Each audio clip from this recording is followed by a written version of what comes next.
All right. Hey, everybody. My name is Jeff Quiane. Welcome to today's 10X Honey Badger Expert Mentor Call. I am filling in for my man, John Kitchens, today. So I'm excited to be with you guys. Just a little bit about me. I run our inside sales predictability company, and it has really everything to do with inside sales agents. From hiring inside sales agents to training inside sales agents for other brokers and other agents who have ISAs. We also have a small call center here that I manage where we actually make calls for agents across the country. Most of that time is spent focusing on inbound leads that agents are generating through whatever marketing funnels they might be employing.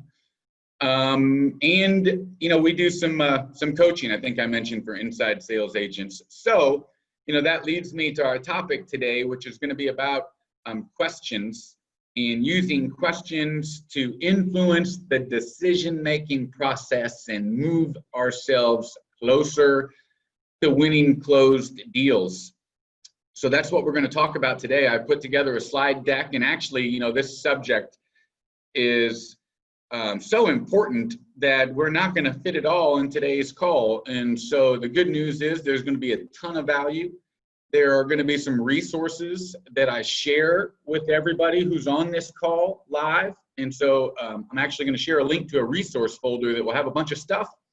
And then we will have a part 2 to continue this discussion on a future call. But that is the agenda for today. I have kept this, guys, intentionally more centered around a methodology and a mental model for you to develop and use. And so as we go through some of what we're going to talk about today, it's not necessarily worded specifically for, let's say, talking to buyers who are looking to purchase a home or talking to sellers who are looking to sell a home.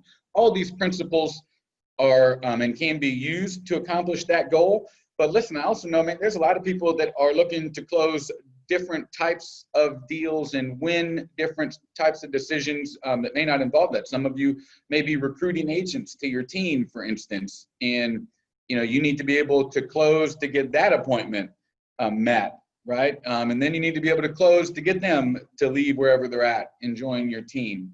Or it's something else, hiring a new team member. I mean, all of these are situations where you've got to ask the right questions and close. It doesn't always have to be related to, a buy or a sell real estate transaction. So for that reason, you'll see that you can pretty much use anything that we talk about today in any one of those situations and maybe just swap a verb out or something like that. And it's important just at the base to understand the methodology and the principles that we talk about. So on that note, I'm going to switch over to our presentation for today. At the end of this, given that we have some time, we'll open it up for Q&A. Everybody also should have the ability to chat, I believe. And so if there's any comments or anything that anybody has, feel free to participate, guys. As Michael Reese always says, these kind of things are elastic to your participation. But on that note, I'm going to swap over, guys. I'm excited to go through this today. I think there's going to be some awesome value that we can leave everybody with. And we're starting at the end there. Don't look at all that. All right. So today, guys, I even got my cool little honey badger stuff to represent this honey badger group. So we got Fear the Honey Badger. I'll tell you what, in order to close deals, you've got to eliminate the fear factor. False evidence appearing real. We all know that saying. 9 times out of 10, the biggest obstacle that you have as a salesperson is the stuff that you're telling yourself. It's not what a customer is telling you, right? So we need to be wary of that. Questions to close. What we're talking about is the importance in asking questions so that you can build momentum and move towards the ability to close on the objective. That might be getting an appointment. That might be getting paperwork signed. That might be getting somebody in your car to go look for properties. That might be getting somebody to agree to come meet and talk about the possible advantages of joining your team. It could be any number of things, but questions are what allow the process to be natural, for the customer not to feel pressured, in order to build a relationship that establishes trust. That's a major factor in anybody's ability to say yes or make a decision. So it all starts with questions. And 9 times out of 10, if you have a potential client who feels pressured or who feels like they're being closed, it's probably because not enough time was spent asking the right questions. Because at some point, guys, if you ask a certain amount of questions and you confirm that the answers are true, it naturally leads itself to the ultimate question, which is, will you give me a shot to help you in doing this, whatever that this is, right? But principle number 1 is it starts with hello. It does not start 5 minutes into the phone conversation saying, well, let's set a time for me to come out there and meet with you. Would Friday or Saturday work better for you? It does not start right there. That is not when the close starts. The close does not start when I show up and say, so who's going to give me the tour of the home today? The close does not start there. It starts from the first time that you meet, or it starts from the first words that you speak to that individual. And your ability to close the sale is going to start from that moment. For nearly 20 years, I spent, 2 decades in the financial services world. So boiler room, Wall Street, Glengarry, Glen Ross, picking up the phone, hand dialing, 300 dials a day, asking people to send $100, $200, $300,000 over the phone, sight unseen. And it was taught to me a long time ago that it all starts with hello. It's not, all of a sudden I'm going to close at the end. It's everything in between that sets the stable ground and builds the trust, so that when I ask for a commitment, there's a certain level of comfortability established so that I can get the answer that I want. It all starts with hello, though, and that's why it's so important to make sure right off the bat that you got the right mindset. I mentioned before that 9 times out of 10, what we are dealing with that's keeping us from succeeding, whether it's in sales, getting more people to come in and talk to you about joining your team, whether it's getting more exposure on Facebook, because it all comes down to mindset. And so make sure that you're in the right mindset. A positive is important to consider this. A positive and enthusiastic attitude, it requires the exact same effort as a negative one, right? It requires the same effort. And I'm not saying that it's easy all the time to be in an enthusiastic and positive attitude, but it ain't easy to be in a negative and a pissed off attitude either, right? And it takes the same amount of effort to sit in that space, whichever I'm choosing. And so if I'm going to choose, to be in a positive, enthusiastic attitude that will allow me to get the results I want and bring forth and attract positivity as well. And we can't be in both at the same time. You can't be in both at the same time. So you can choose. Make sure that you're in the right mindset. Before you step out of your car and knock on that front door, make sure that you're in the right mindset. Before you pick up the telephone and make that prospecting call, make sure that you're in the right mindset. Before you show up to talk to a potential new team member, before you sit down and interview a new team member for an admin, an inside sales agent, a buyer's agent position, make sure that you're in the right mindset. Here's a tip, guys, one of my favorites from Tony Robbins. You can use physical actions to put yourself in the right mindset.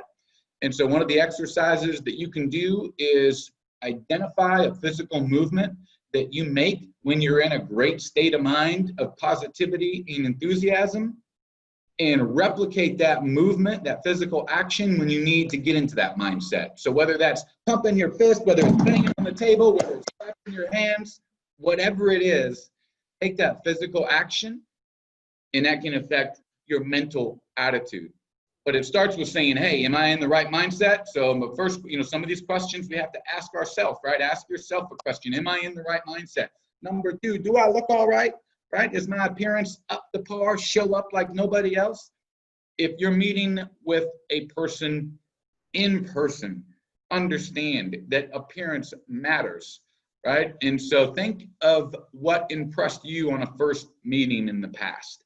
We're talking about a smile. We're talking about good physical presence, upright, stand straight. We're talking about your shoes not being all scuffed up.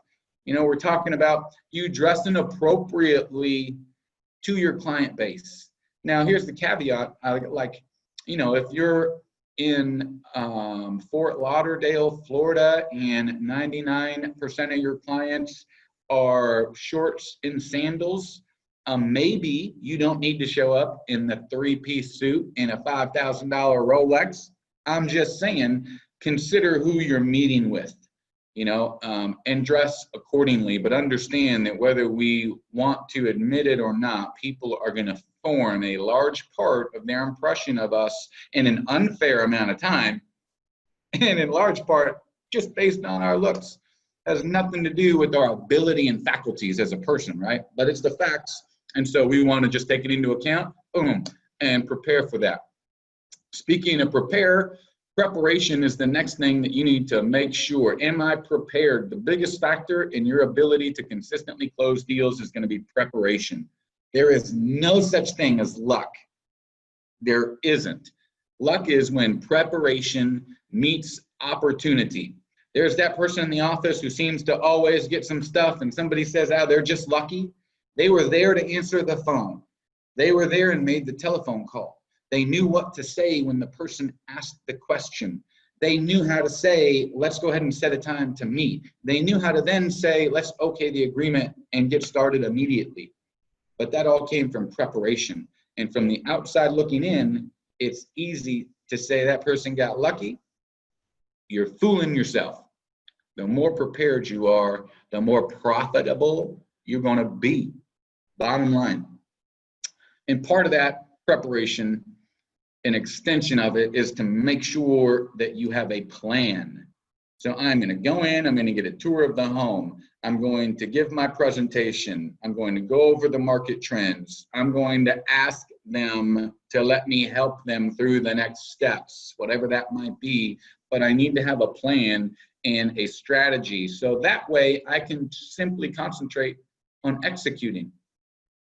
You either fail to plan or you plan to fail. Either way, it's your choice. It's your choice, just like your mindset. Either way, it's your choice. You either fail to plan or you plan to fail. And if you have a good plan, all I got to do is worry about executing. I would much rather just focus on execution, especially when I'm there and I'm at a position where every minute counts from a monetary standpoint, right? I don't want to practice when I can lose money. That's why I prepare and I have a good plan. And now I got to just concentrate on executing when it means the most. So keep those principles in mind. Make sure that you're in the right mindset, that you have the right appearance for the individuals that you're going to be meeting with, that you're well prepared, and that you have a plan, and just go out there and execute. Now, once we're engaged with somebody, whether it's in person, on the phone, whatever it is, we need to slow our roll, all right? Slow down and make sure that you understand as much as possible about your client. And listen, in this particular sales cycle, in this industry, the longer that you take to understand your client and understand the problems that they're trying to solve, the better chance that you're going to have to earn their trust. And that's going to be, again, a major factor in their decision-making process. This isn't selling penny stocks, right? Just to use my real world life comparison. This isn't, you got to move right now, and by tomorrow, this window is going to be gone. We'll be a dinosaur by tomorrow afternoon. It's now or never. You want 5,000 shares or 10,000? The clock's ticking. This isn't that. This isn't that. Go ahead and try to do that. You got to meet now. The market's moving. You know, if you don't sell your home right now, you're going to miss out on an opportunity. We got to meet right now. That ain't going to work 9 times out of 10. Now, there's some real truth behind what I just said there. But in order to get that message heard, you need to ask more questions and develop more rapport and deliver that message on the basis of a solid foundation. And that's the rapport in the relationship. And you build that by asking questions. It's just a fact. And so if you need to get better at asking questions, asking better questions, here are some tips. We won't go through all of these, but there are definitely some in here that, for me, stand out as the most important. The first one, ask permission. Let me clarify, guys. Anybody knows me, I ain't the first to be asking permission. However, what that means is use phrases like, can I ask you a question? Would you mind if I ask you something? Those kind of things are actually control techniques that allow me to gain control and open up the door for a message to be heard, right? When I say, can I ask you a question? And somebody says, sure, they're then in the ready stance to hear what that question is. And so it's a good way to ensure that my question gets heard and nothing, gets ignored. And it gives me an ability almost to do a little small trial close. In addition to that, start broad, get specific. So first layer, second layer, third layer type of questions, right? The questions are the answers and the answers are the questions. You want to become a rock star, start figuring out a way to take the answers that they give you to your questions and reframe it right around into another question that helps you better understand why they gave you that answer. And if you can go 2, 3, 4 deep with that kind of thought process behind it, you'll start to really uncover a lot more real, solid information. Build on previous responses, right? It's just it's an extension of that. Explain the relevance of sensitive questions. That's one that stands out. You know, people need to understand why you're asking certain things. And so when you're asking somebody, for instance, how much is left on the mortgage for your home, it's a good idea to explain to them why you're asking that. You know, the reason I'm asking you that is when I meet with you, I'm going to provide you with a breakdown of all the expenses, proceeds, etc., so you'll know exactly what you'll be putting in your pocket once your home does sell. Does that make sense? The reason I asked that question is it's an easy way to transition into that. Ask who else you should speak with. We're going to talk about that in a second, but man, I know there's people on this call that have been deep into the process just to find out that A, it ain't the real decision maker. There's another decision maker. There's a group of decision makers. So make sure that you're talking to the right person and resist the temptation to pitch 100%. That's self-explanatory. I don't need to spend any time explaining what that means. Maintain a consultative attitude. You know, if you keep that consultative mindset, it will cause you to look for great questions to ask. And so there's some tips you can use to create better questions.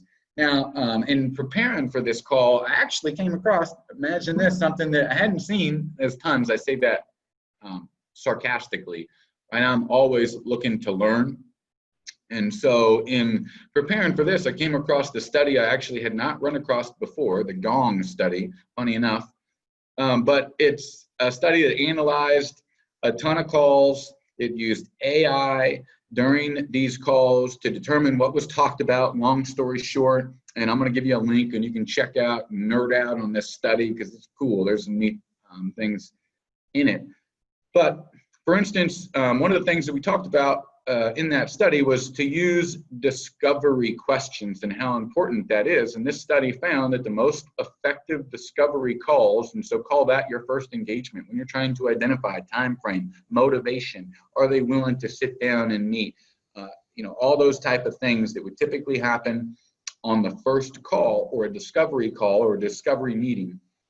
Those are typically most effective when they uncover between 3 and 4 problems, whether business or person. It's the same concept. So the most successful calls uncovered 3 to 4 problems. Think about that. Also, the most successful salespeople tend to dive deeply into 3 or 4 customer problems and then wrap up with logistics and the next steps at the end. That's important. The logistics. So here's how everything would work from a time frame standpoint, and here are the next steps. A lot of the times that gets left out. Setting the expectation reduces fear and reduces risk in the potential client's mind. Also, in this analysis, they found that asking between 11 to 14 discovery call questions during the course of the call correlated to the greatest success. 11 to 14 discovery questions, and we're going to talk about what some of those questions can be here in a minute. But 11 to 14 discovery call questions leads to the greatest success. That's pretty interesting, wouldn't you agree?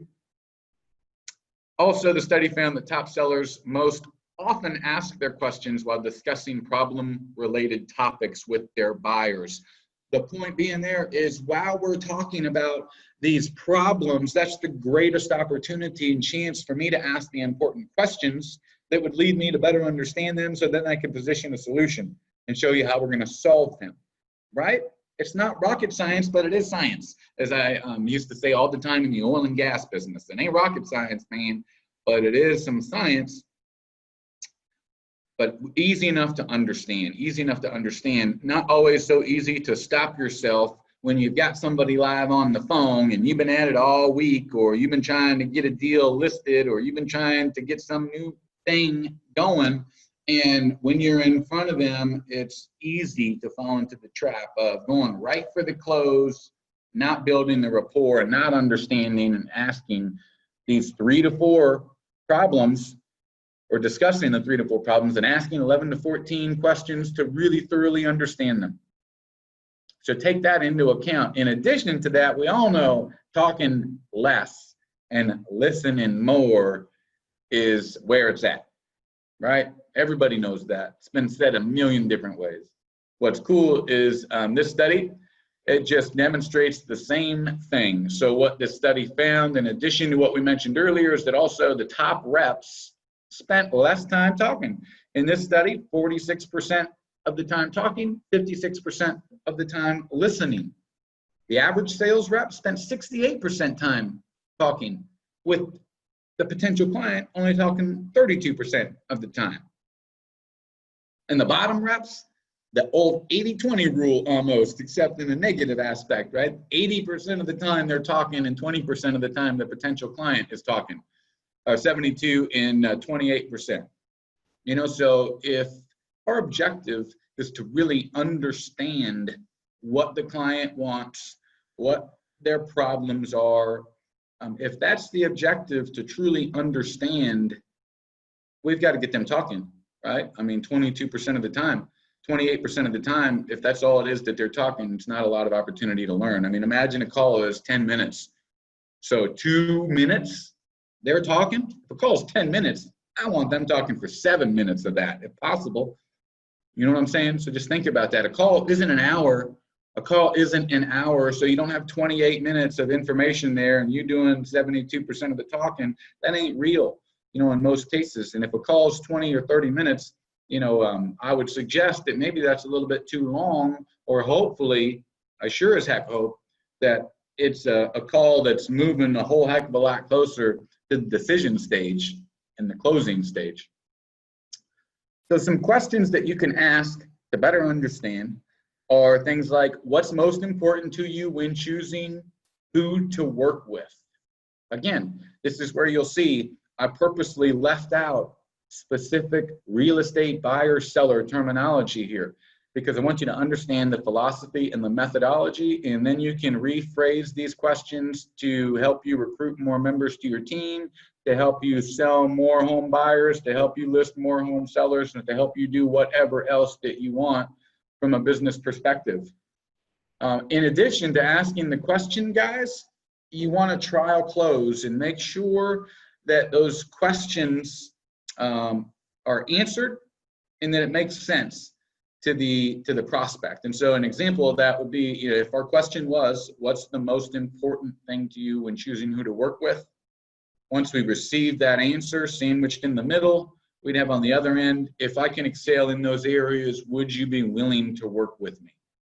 Right? It's like a hamburger, man. The meat is in the middle and the meat is them. That bun on top is my question and that bun on the bottom is my trial close, but that meat in the middle is where it's at.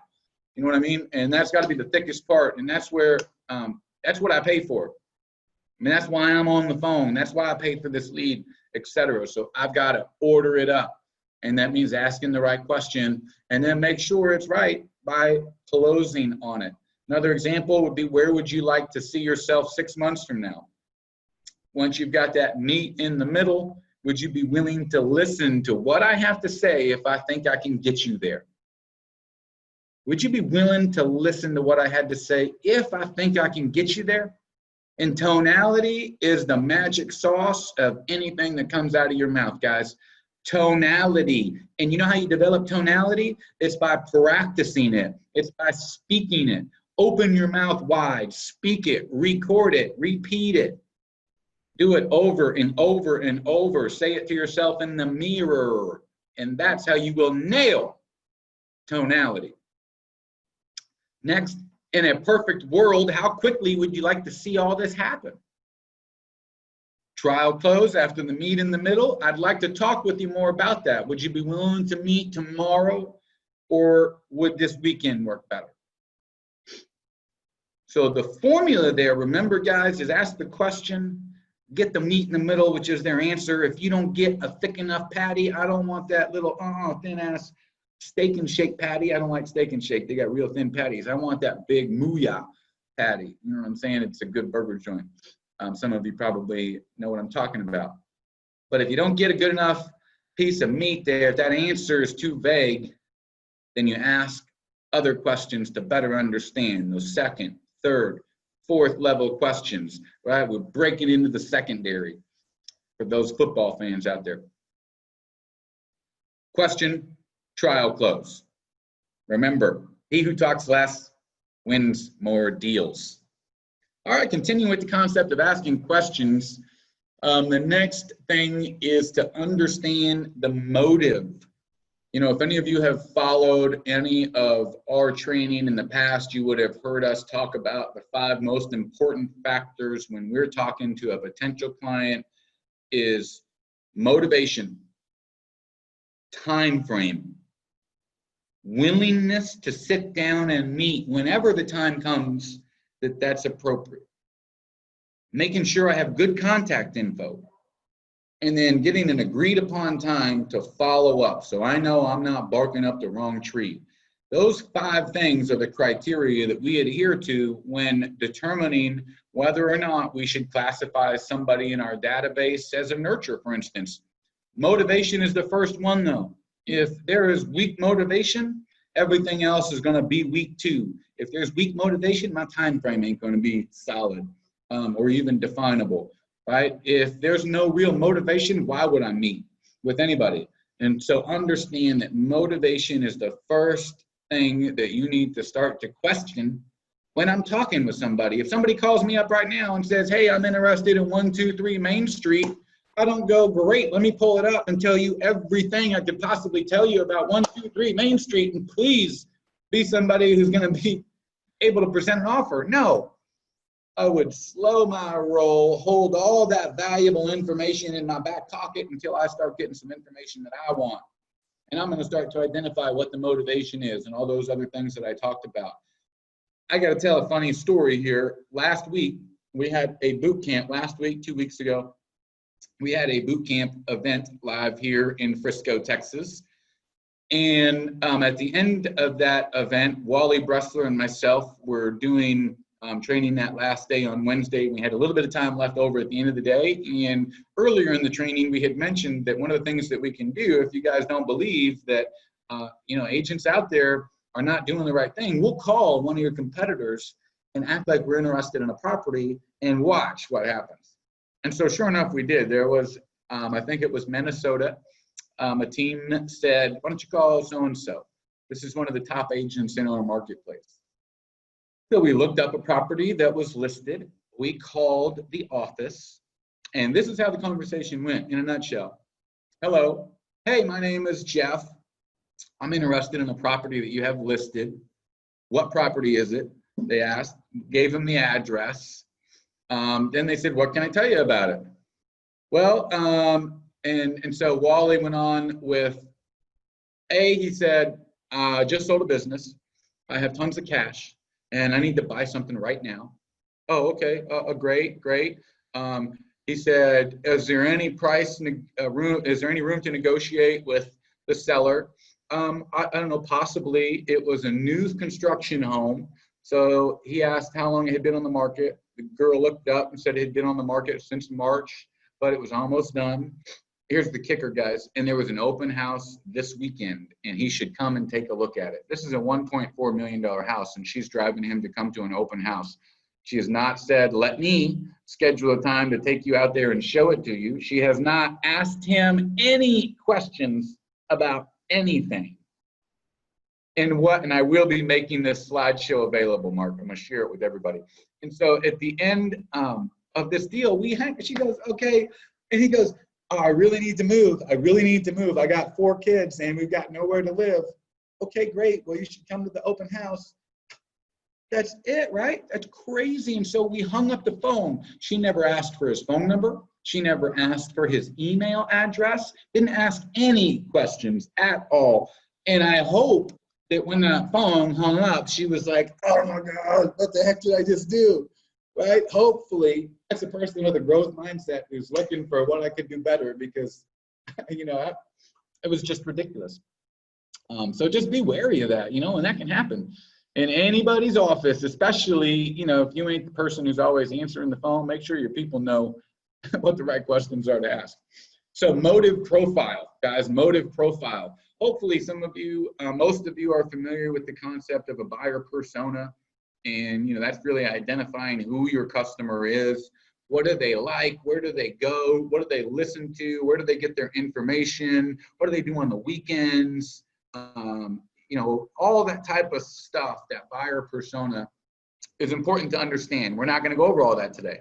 If anybody wants to talk about that in more detail, I'm always happy to talk about it. But today we're going to talk specifically about somebody's motive profile, because I want you to start immediately. Next time you talk to somebody, start thinking motivation. And here's how we can break it down. Number 1, what do they want? And here's some questions to help you get that conversation started. What has you thinking about selling? If we're talking about somebody who's looking to sell a property, not difficult, but important to implement that into the process, right? Not skip asking those questions, not jump right to, well, let me come out there and meet with you, prior to asking what has you thinking about selling. That's the importance. That is the importance. I see so many times people only go to asking what has you thinking about selling because they got shot down on asking for the close, whatever the close was, rather than spending the time to ask the questions first and build that momentum so that close doesn't come out of left field and smack somebody right in front of their head and make them go, I ain't ready. Next, where are you looking to move to? What do you plan on doing now? Can you describe for me what you're looking for? Tell me what the perfect outcome looks like for you. And if you do a good job of asking those questions, implementing the number 1 most important rule anytime you ask a question, and that is shut up, let them answer, give them ample time to answer. Don't jump on the end of their sentence like you're an extra word. You know what I'm saying? And what I mean by that is when people, before they even finish that last word, a lot of times we can already be jumping in, ready to respond. Give it a second. They might add a little more information onto it. And it'll help you better plan where you're going to go next, right? But make sure that you allow people to answer. Nobody wants to be asked a question and then not given the full opportunity to answer it. Why do they want what they've just told you they want? So why there? Why then? What is it about that you like so much? What made you decide on that? You mind sharing with me why you made that choice? These are all things that will help you better understand why they want what they want, and make sure that you're using the strategy of asking deeper questions, because a lot of these questions are going to give you a response that may not really be full of all the detail and the context that you want. And so you just want to be prepared to get the ball rolling by asking a question. Remember what I said, take their answers and try to reframe it into another question so you can better understand. And if you work with that methodology in mind, you'll have tremendous success. So the next, what will it do for them? So what do they want? Why do they want it? Now what's it going to do for them? And questions that we can ask to help them better understand what it's going to do for them, right? A lot of times when you start asking people to describe some of this stuff, it helps them. It helps them build the picture in their mind. It helps them eliminate uncertainty. Nobody wants uncertainty. You know what that does? It keeps me from making a decision. If you can create certainty, you will close more deals. And a lot of times when you ask somebody to describe the process, they can't. They realize where they need help, or they can clearly describe it. And there's nothing that I want more as a salesperson than a customer who can clearly articulate to me what they want. I just used to say forever, just give me somebody who will talk to me. Just give me somebody who wants to ask a question. Give me somebody who will give me an objection. You know, I mean, objections are buying signal, guys, right? So just give me somebody who's not going to hang up on me, who's not going to cancel on me, who's not going to try to walk out the door every chance I give them. You know what I'm saying? Just give me somebody who's willing to do business but has concerns, because that's real, and I understand that. So in trying to figure out what it's going to do for them, asking how will that help? What is that going to do for you? How will that impact the situation?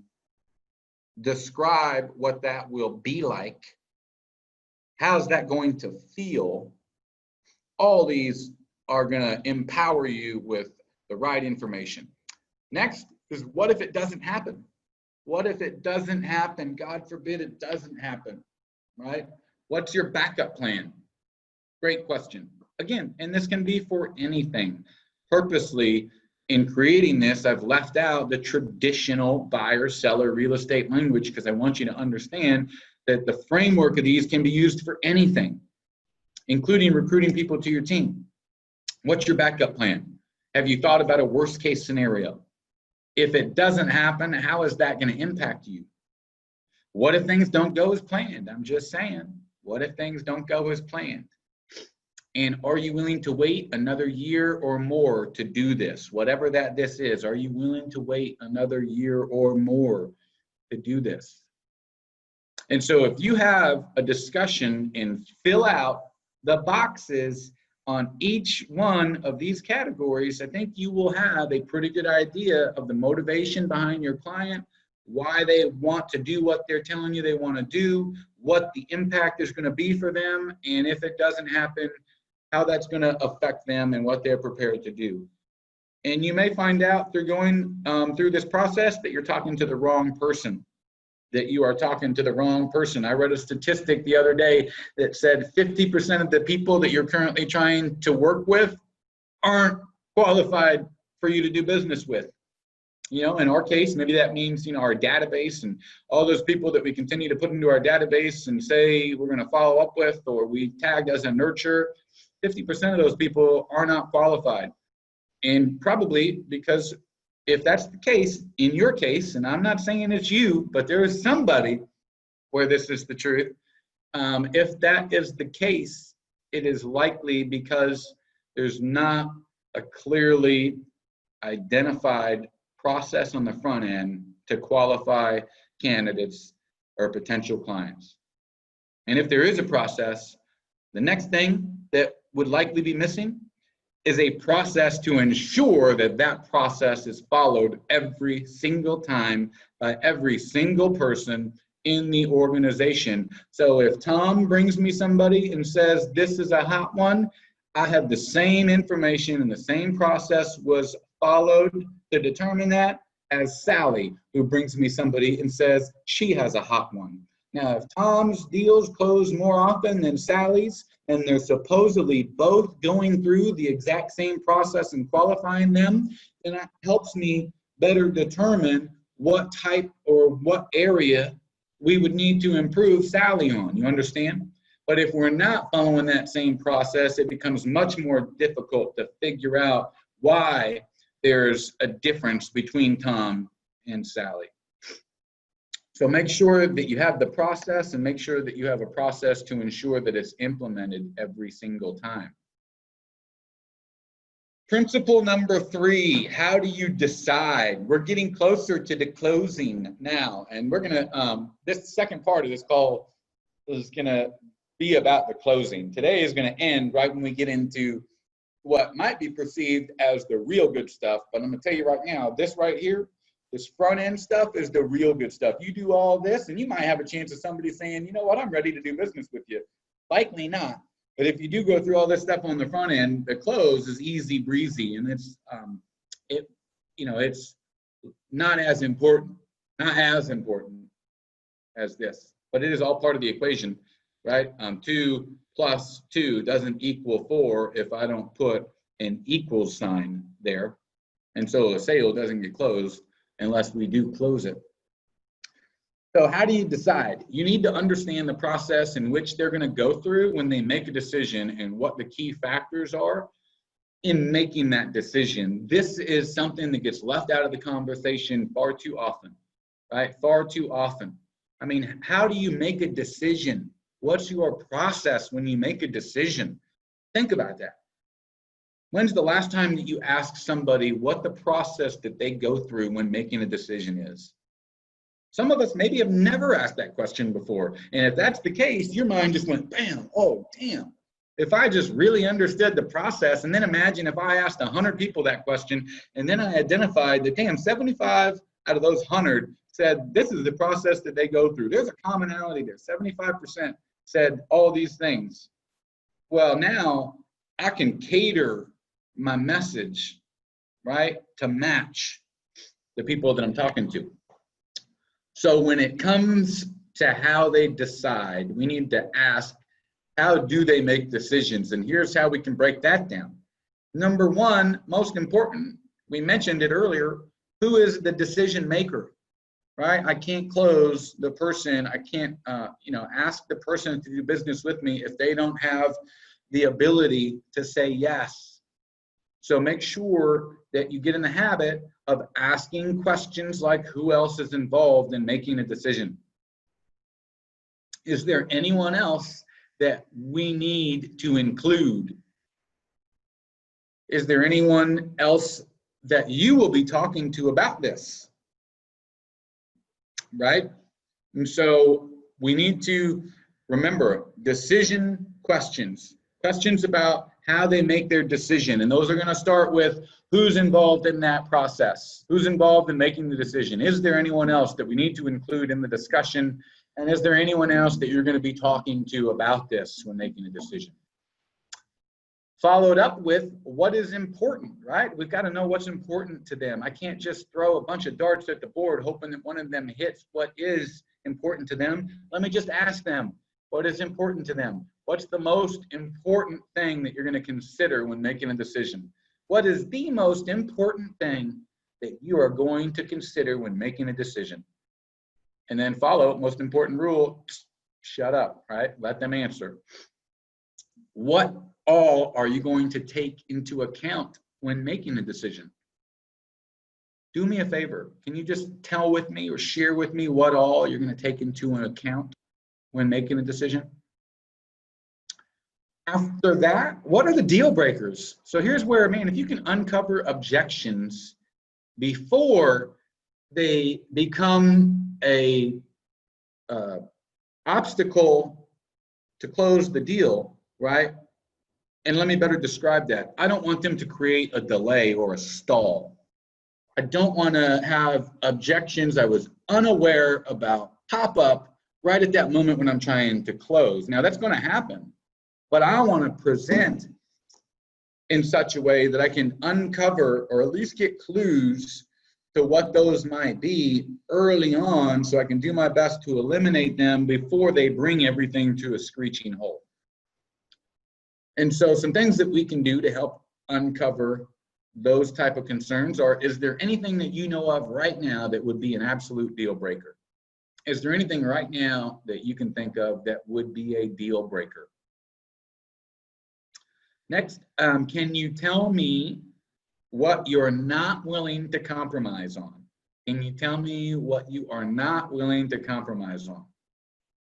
And what would cause you to say no? What would cause you to say no?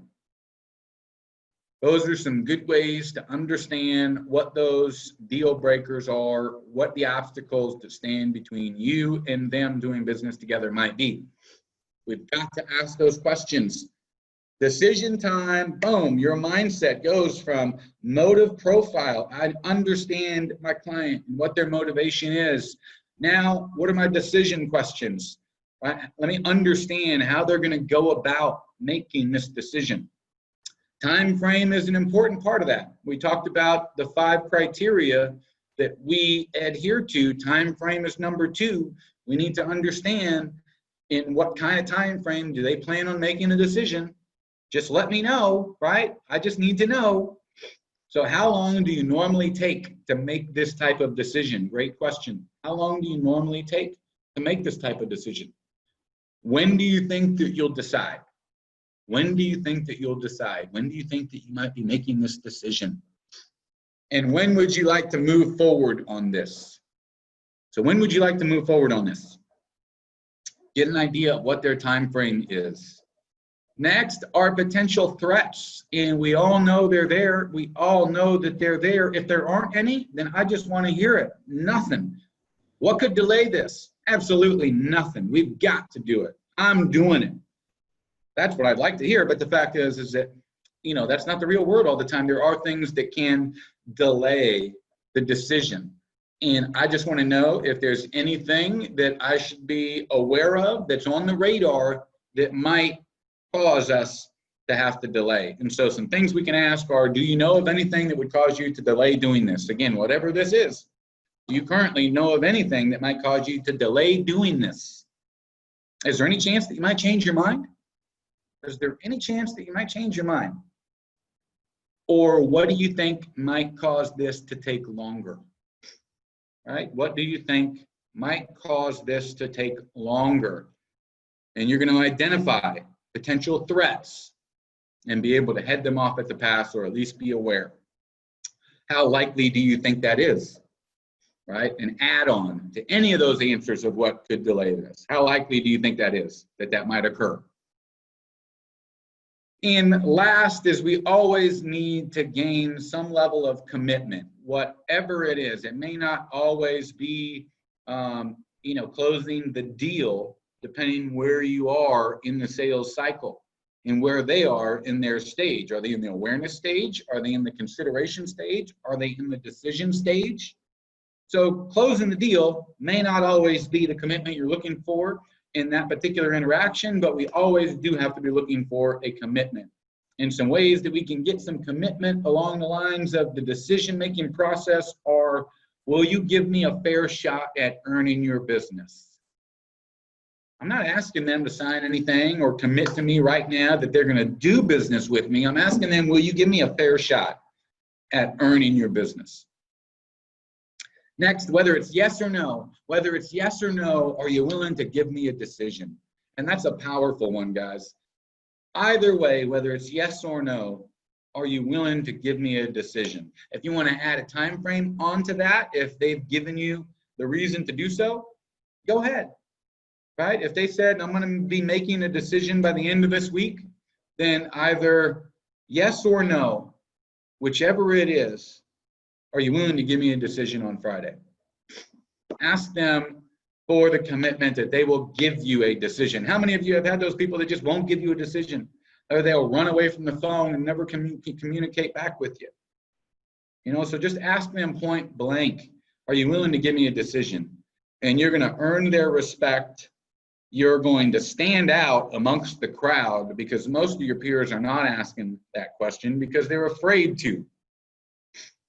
And they're going to be paying attention, promise you. They'll pay attention.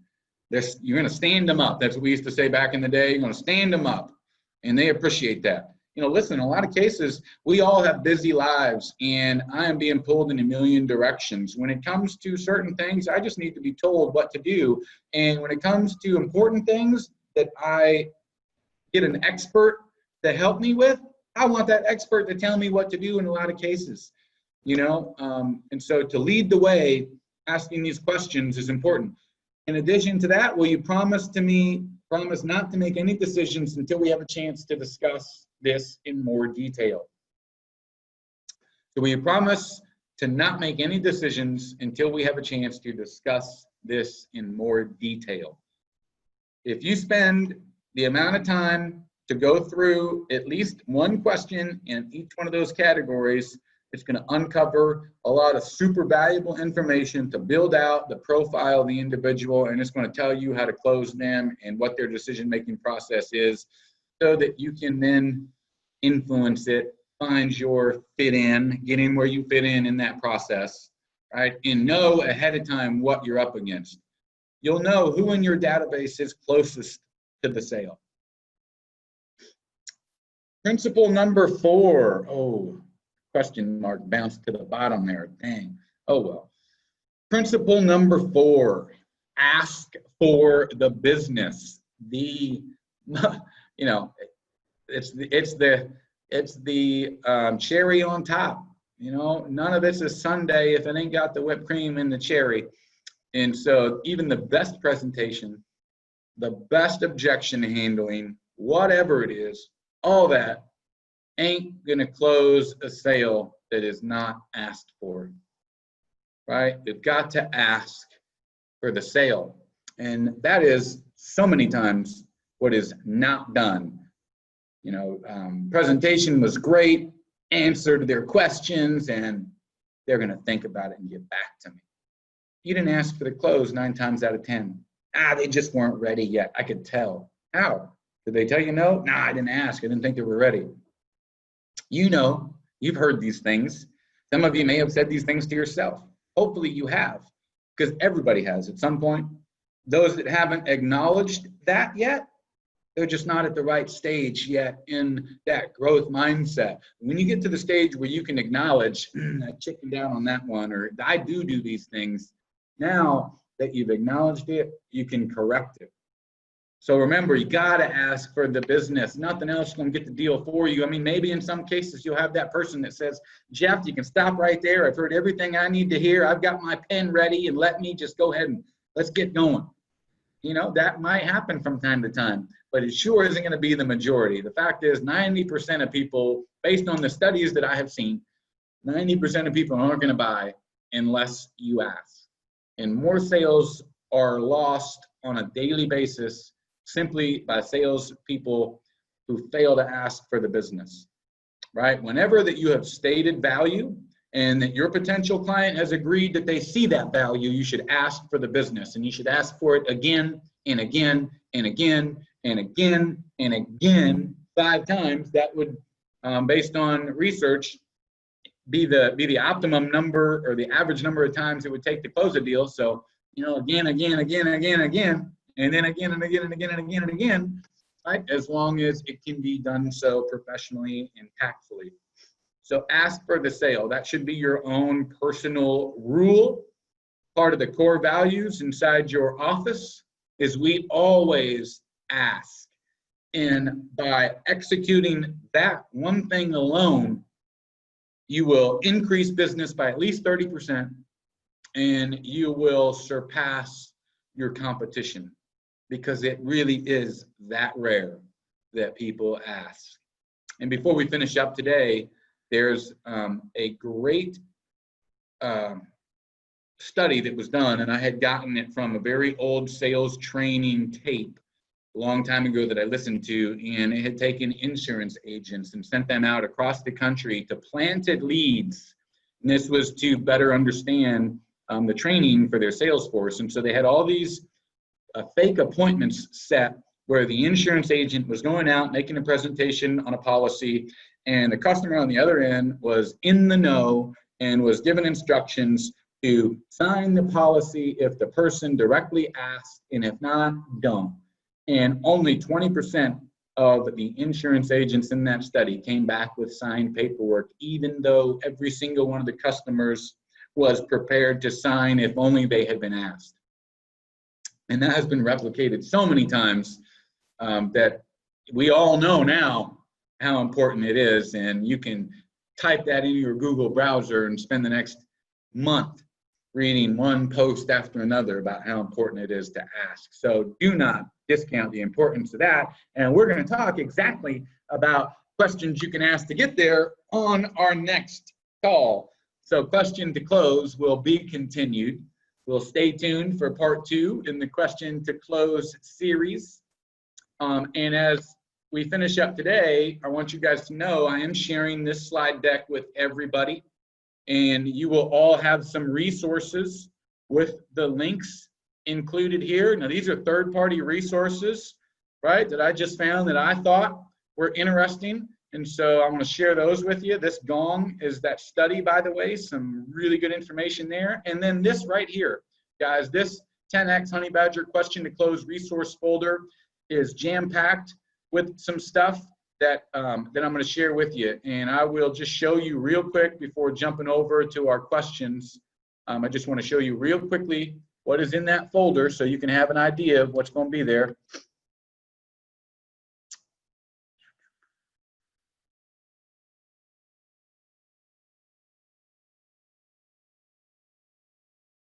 Okay, and so in that folder, you're going to have this right here. This is gold. Questions are the answers. It's one of my favorite audio sales training modules ever.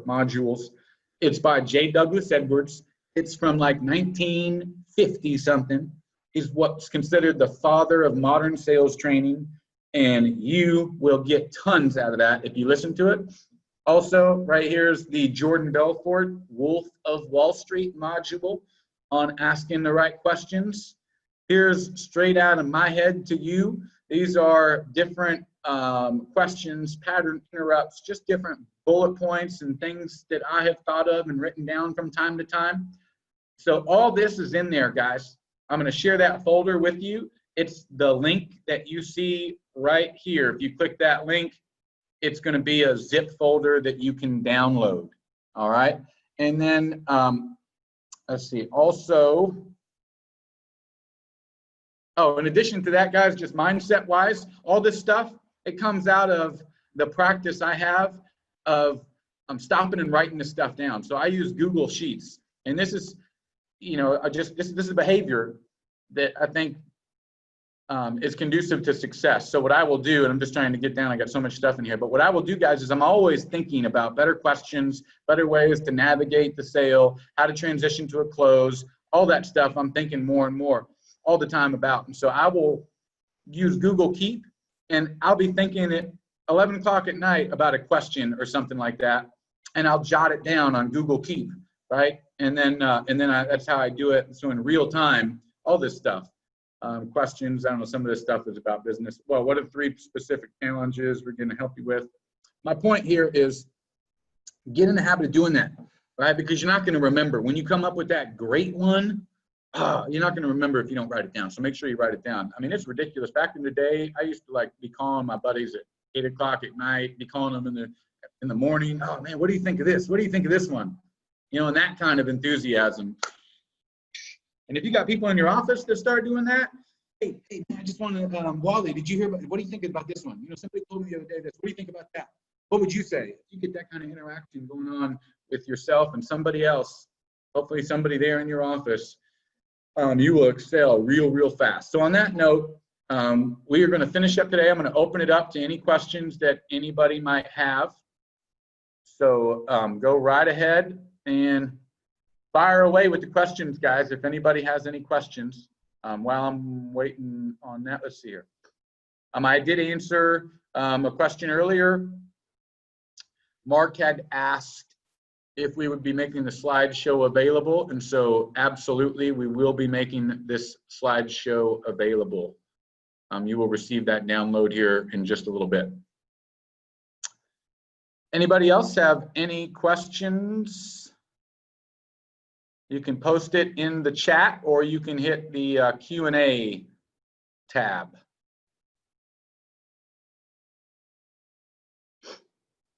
And just so you guys have it right now, for anybody who's chomping at the bit to get going on these resources, I am going to share that with you here in this link, guys, and then we will be out of here for today.